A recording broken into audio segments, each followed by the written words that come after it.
TPCC అధికార ప్రతినిధి పల్లె రామచందర్ గౌడ్ హైదరాబాద్ లో ఆగ్రహం వ్యక్తం చేశారు.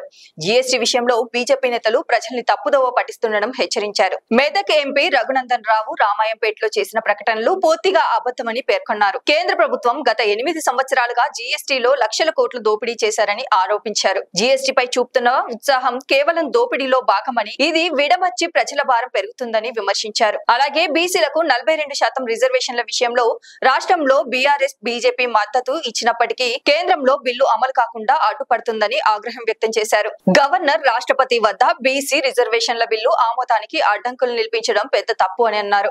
జీఎస్టీ అమలు ధనవంతులకు ప్రయోజనకరంగానే ఉంది, పేద మధ్య తరగతులకు భారం పెరుగుతోంది అని పల్లె రామచందర్ గౌడ్ చెప్పారు. ఈ కీలక విషయాలు టీపీసీసీ అధికార ప్రతినిధి పల్లె రామచందర్ గౌడ్ గారు మీడియాతో మాట్లాడినప్పుడు వెల్లడించారు. మెదక్ ఎంపీ రఘునందన్ రావు గారు మాట్లాడిన విషయాలకు మోడీ ప్రభుత్వము, కేంద్ర ప్రభుత్వము జీఎస్టీ మీద దోచింది కొండంత, తగ్గింపు మాత్రం గోరంత. 8 ఏళ్లలో సుమారుగా 56 లక్షల కోట్ల రూపాయలను దోపిడీ చేయడం జరిగింది. ఈ రోజు తగ్గిస్తున్నామని అంటున్నారు, అది తక్కువనే చేస్తున్నారు. ఇన్ని 8 సంవత్సరాలు ప్రజలపై ఎన్నో రకాలుగా జిత్తుల మారాలి వేషాలు వేసి ఎన్నో పన్నులు మోగించడం జరిగింది.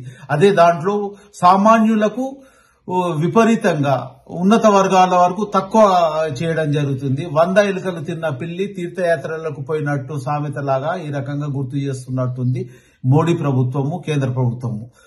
మామూలుగా సామాన్యునికి 18% ట్యాక్స్ వేసి ఉన్నత వర్గాలు అన్న డైమండ్ మీద 1%, సామాన్యులు వాడే వస్తువుల మీద, నిత్యావసర సరుకుల మీద 18%. ఈ రోజు కొద్దిగా తగ్గించి మేము ఏదో తగ్గిస్తున్నామని 100 రూపాయలు చేసి మళ్ళీ తగ్గిస్తున్నామనే ఆలోచన ప్రజల్లో తీసుకొస్తున్నారు. ప్రజలు ప్రతిదీ గుర్తుంచుకుంటున్నారు. కాంగ్రెస్ పార్టీ ప్రజాభిప్రాయంలో రాహుల్ గాంధీ ప్రజలలో మమేకమై పాదయాత్ర చేసిన ఫలితమే ఈ రోజు జీఎస్టీ తగ్గించడానికి ముఖ్య కారణము. ఏది చేసినా గానీ ప్రజలకు సంబంధించి ప్రజా విజయం అని కూడా చెప్పుకోవచ్చు. అదే రకంగా బీసీల గురించి మాట్లాడితే బీసీలకు కాంగ్రెస్ పార్టీ చిత్తశుద్ధి ఉంది.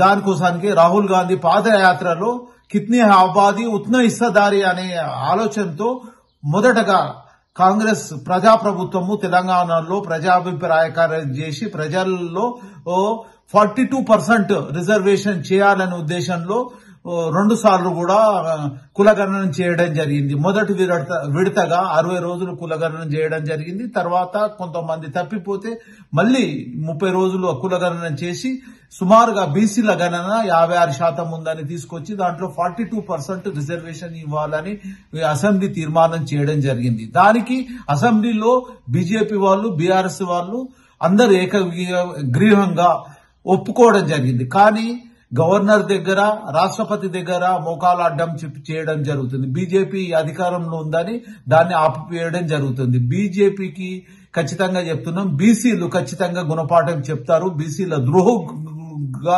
ఉండొద్దు. 42% రిజర్వేషన్ ను జీవో పాస్ చేయాలి, 9th షెడ్యూల్లో పెట్టి తీసుకురావాలి. మీరు అధికారంలో ఉన్నామని ఇది ఆపు చేయడం అనేది సమంజసం కాదు. మీరు మాట్లాడే ప్రతి దానికి కూడా మీరు ఒకసారి ఆలోచన చేయండి. సామాన్యునికి మరియు బీసీలకు అన్ని వర్గాల వారికి రక్షణ కల్పించాలనే సందర్భంగా చేస్తూ మీరు మాట్లాడిన అన్ని తప్పులు. దీంట్లో మీరు చేసిన పాపమే ఎక్కువ ఉన్నది. బీసీలు ఖచ్చితంగా దాన్ని గుర్తుంచుకుంటారు. అదే రకంగా వెనుకబడిన వాళ్ళకు కూడా ట్యాక్సీలు అనేది తగ్గించాలి. అదే రకంగా మీరు ప్రజలకు సంబంధించిన ప్రజల ఆస్తులను అమ్ముకుంటా ప్రైవేటీకరణ చేయడం, ప్రజల్లో వాళ్లకు ఉన్నత వర్గాల వరకు లక్షల కోట్లు మాఫీ చేయడం జరుగుతుంది. దాన్ని కూడా ప్రజలు గుర్తుంచుకుంటున్నారు. ఉన్నత వర్గాల వరకు చేసిన బ్యాంకు రుణాలు అనుకోండి, ఎన్ని రకాలుగా మీరు మాఫీ చేస్తున్నారు. అదే సామాన్య రైతులకు, సామాన్యునికి ఎలాంటి మాఫీ లేకుండా చేస్తున్నారు, దాన్ని గుర్తుంచుకుంటున్నారు. భవిష్యత్తులో కూడా బీసీలు గుర్తుంచుకొని బీజేపీకి గుణపాఠం చెప్తారని సందర్భంగా తెలియజేస్తూ మీ పల్లె రామచందర్ గౌడ్, టీపీసీసీ రాష్ట్ర అధికార ప్రతినిధి. జై కాంగ్రెస్, జై జై కాంగ్రెస్. లైక్ చేయండి, షేర్ చేయండి, సబ్స్క్రైబ్ చేయండి. మరిన్ని వీడియోల కోసం బెల్ సింబల్ పై క్లిక్ చేయండి.